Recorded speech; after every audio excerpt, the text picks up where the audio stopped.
What's up, everybody? This is Story Time with Surly, episode 20, and it will probably be the last one for the year. I haven't decided 100% yet. I'm currently on the balcony where we're staying in Vegas for the SEMA Show 2023. Well, this particular episode, I'm going to kind of get out of the sun for a second. This particular episode, we're going to talk about stolen vehicles. No, I've never stolen a vehicle. About 3 years ago, I was working at a shop in Webster. That's Webster, Texas. And it was the same company I'd been working for more than a decade.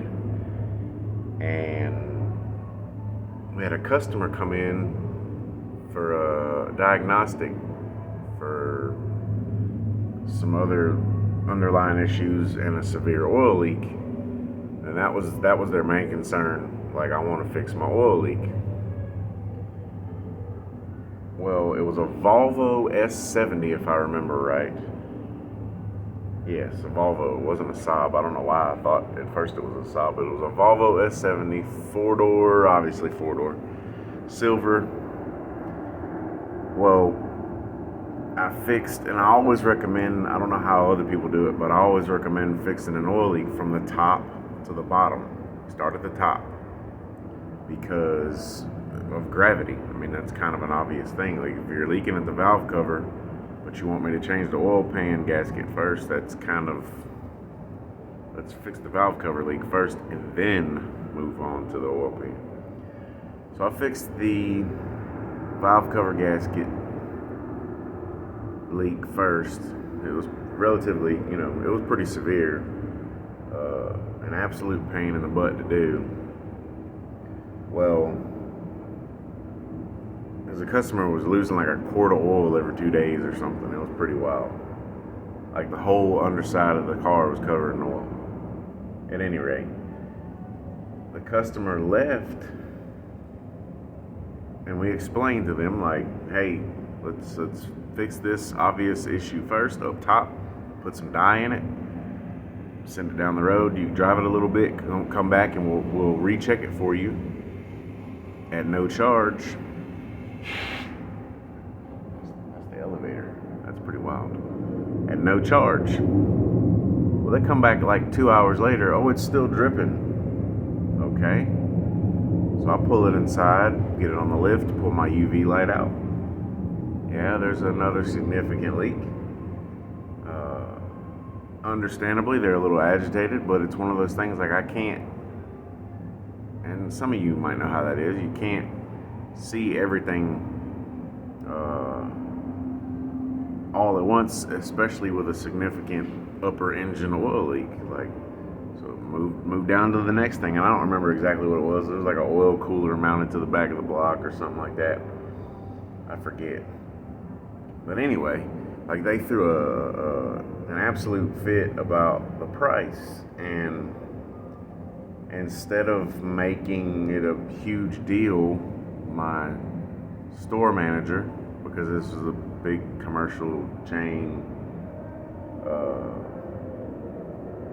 retail facility, just comped them for it, gave them a decent discount, and said, look, hey, we understand, all right, no problem, this one's on us, but you need to understand that the next one is on you. Top the oil off, make sure that the dye was mixing well, and I was sitting there letting it run in the engine bay, and the service bay, in front of where my tools and stuff were. I walked into the locker room in the back, washed my hands in the bathroom, used the restroom, come back out, check it, everything's good, there's nothing under it, it's great. Rev it up a little bit, put a little load on it, everything's fine. Well, it's sitting there, and I walk over to the service desk, and I sit down and I get on the computer and I'm making notes on some stuff. And about, I'd have to say 15 or 20 minutes later, the store manager walks up and he goes, hey, pull that Volvo around. And I lean out and look down the shop, and the Volvo's not there. And we were particularly slow this day, so there was only like 2 or 3 cars total in the shop, and this was only a 10-bay shop. I said, I think somebody already pulled it around. And we both get to looking. Car's nowhere to be found. Don't see it anywhere.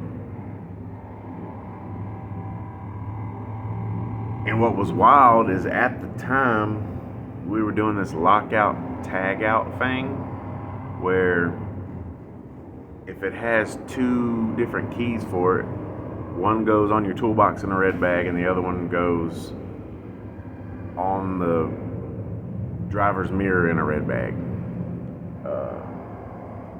And then if it has just one key for it, you put the key on the driver's door, something like that. It was something silly. So I still had the other key fob, so I'm walking around hitting the alarm button, and I ain't hearing it. The customer shows up, and they're like, yeah, I'm here to get my car. And my store manager doesn't know what to say. Like, hey, we're fairly certain somebody stole this car. Like, right, backed it out of the shop with people in the shop. I mean, I wasn't 30 feet from it. Backed it out of the shop, and it was stolen. Or that was the initial assumption. The customer shows up, where's my car? Your car's not here. The Houston Police Department shows up, takes a report, gets witness statements from everybody. My boss calls corporate. All right, keep us posted. Well, it turns out that this gentleman was about $4,000 behind on his car payments. And so he made this big deal. Like, he got all over Yelp and Facebook and Google and all this other stuff and was, bad mouthing us.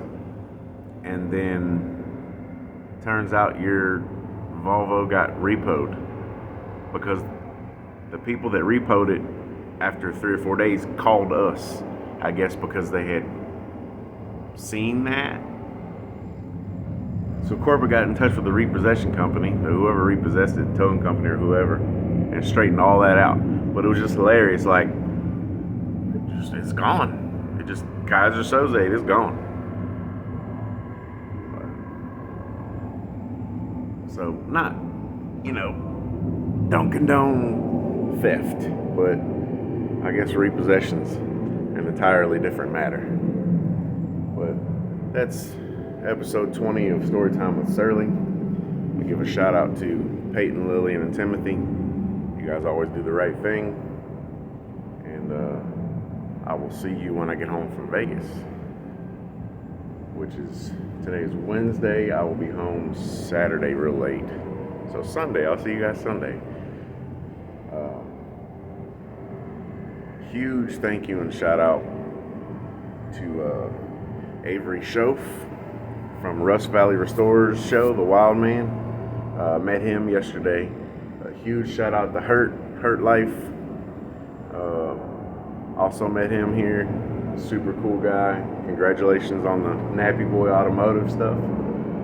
I also met David Freiberger, which was super cool because Lillian's a big fan, as well as KJ Jones, who she's also a big fan of because she's watched the Hoopty Challenge series 2 or 3 times now on the Motor Trend app.